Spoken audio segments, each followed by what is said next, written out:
दोस्तों, युद्ध कभी भी, कहीं भी और जहां भी हुआ, वहां पे अंत में दोनों पक्षों की हार ही हुई। वैसे तो हम कह सकते हैं ए ग्रुप जीत गया और बी ग्रुप हार गया, लेकिन अंततः जब हम युद्ध में हुए नुकसान को देखते हैं तो हमने अक्सर यही पाया है, दोनों में से जो एक जीता है वो जीतते हुए भी हारा प्रतीत होता है, क्योंकि जान माल का नुकसान और आर्थिक मंदी का जो आने वाला तनाव है उसको दोनों देशों को सहना पड़ता है। मैं इसलिए आपके साथ रूबरू हो रहा हूं, आपको कुछ बातें हैं जिसकी बारे में आपके साथ मैं शेयर करना चाहता हूं, क्योंकि जब युद्ध शुरू होता है तो हम यही सोचते हैं हम युद्ध जीत जाएंगे, और जैसे बच्चे बड़े खुश होते हैं, लो भाई लो युद्ध लग गया, छुट्टियां।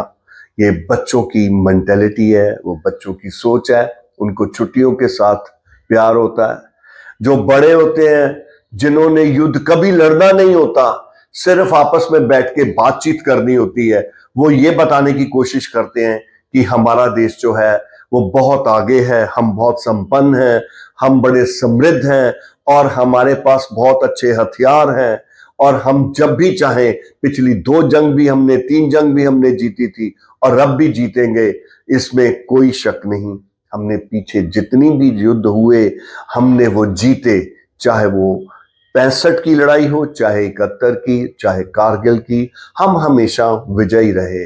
लेकिन दोस्तों, उस लड़ाई में शायद हम 7 या 10 या 12 दिन से आगे युद्ध नहीं लड़ सके, लेकिन इस बार जब युद्ध शुरू हुआ है तो ऐसा लगता है कि पाकिस्तान इस समय बड़े अपने आप अंदरूनी युद्ध में उलझा हुआ है। लेकिन यह मत सोचना कि पाकिस्तान के पास सेना या हथियारों की कोई हमारे से कमी है। इसके बारे में मैं अलग से बात करूंगा, लेकिन इस समय हम ये बात करना चाहते हैं कि क्या युद्ध जरूरी है, और अगर ये युद्ध लग गया तो क्या हम इसे रोक सकेंगे।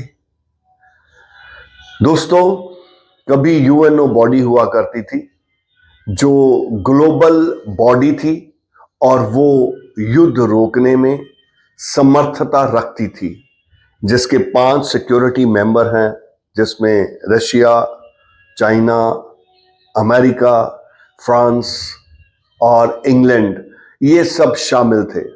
लेकिन आज ये नाम की ऑर्गेनाइजेशन बन के रह गई है, ना तो यूएनओ की कोई सुनता है और ना इस बड़े ग्रुप की। लेकिन डेफिनेटली ये कुछ हद तक अपना प्रभाव, की भी युद्ध वार्तालाप के ऊपर अगर चर्चा हो तो उसमें ये अपना प्रभाव डाल सकते हैं, क्योंकि आज जो भी देश आपस में युद्ध लड़ रहे हैं वो खुद ही लड़ रहे हैं, और पीछे से कौन कौन कंट्रीज पीछे से चुपके से आके सपोर्ट करना शुरू कर दे ये पता भी नहीं चलता। और युद्ध जो बड़े छोटे दायरे में शुरू होता है वो बड़ा विस्तार रूप धारण कर जाता है, और देखने वाले तो देखते रह जाते हैं, और जो कंट्रीज इस युद्ध में इन्वॉल्व होती हैं, बहुत बड़ा जान माल का नुकसान उन कंट्रीज का होता है।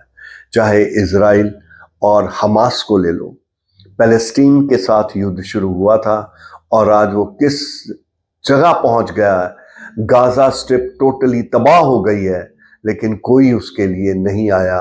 बड़ों ने पीछे से सपोर्ट की है, लेकिन आगे इससे ज्यादा कुछ नहीं। भारत अपने रफाल एयर स्ट्राइक के ऊपर बड़ा अपने आप में गर्व महसूस कर रहा है, और होना भी चाहिए। भारत के पास 450 के करीब एयरफोर्स सैन्य शक्ति है, लेकिन पाकिस्तान के पास भी कोई कम नहीं।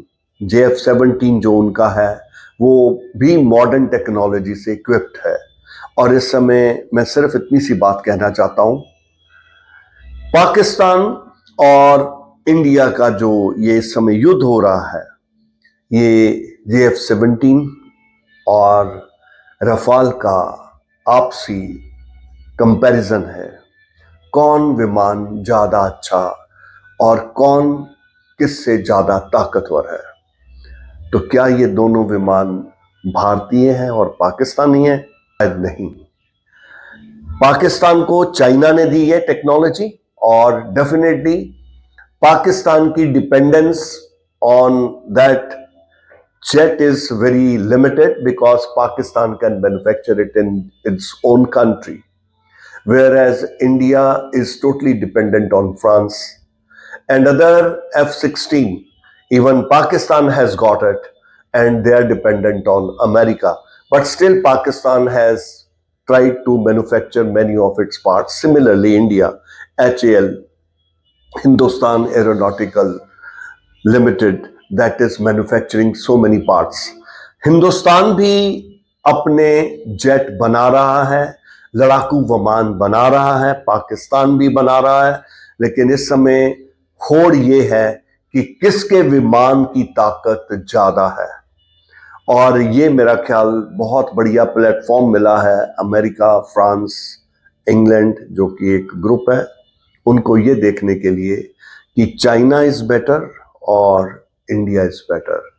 और ये ना हो हम उनको दिखाने के लिए ये हम उनके एक्सपेरिमेंट प्लेटफॉर्म बन जाएं, जहां पे वो अपने जेट और नेट का एक्सपेरिमेंट करें और हमें बैटल ग्राउंड में धकेल दें, जो कि हम इस समय तक धंस चुके हैं। बेहतर यही होगा कि युद्ध जो है ये छोटी ड्यूरेशन में ही समाप्त हो जाए। जान माल का नुकसान जितना हुआ है उतना बहुत है, क्योंकि मिसाइल्स, फिर न्यूक्लियर, कहां तक हम जाएंगे, नुकसान तो दोनों को होगा। हाँ, हम ये कह सकते हैं कि हम जीत गए, विजयी भव, लेकिन विजयी भव के पीछे कितने शव होंगे ये शायद हम गिन ना पाएंगे। युद्ध का नतीजा अंत में हार ही है, रोना ही है, और ये कोई अच्छी बात नहीं होगी। Thank you very much. Sure, done.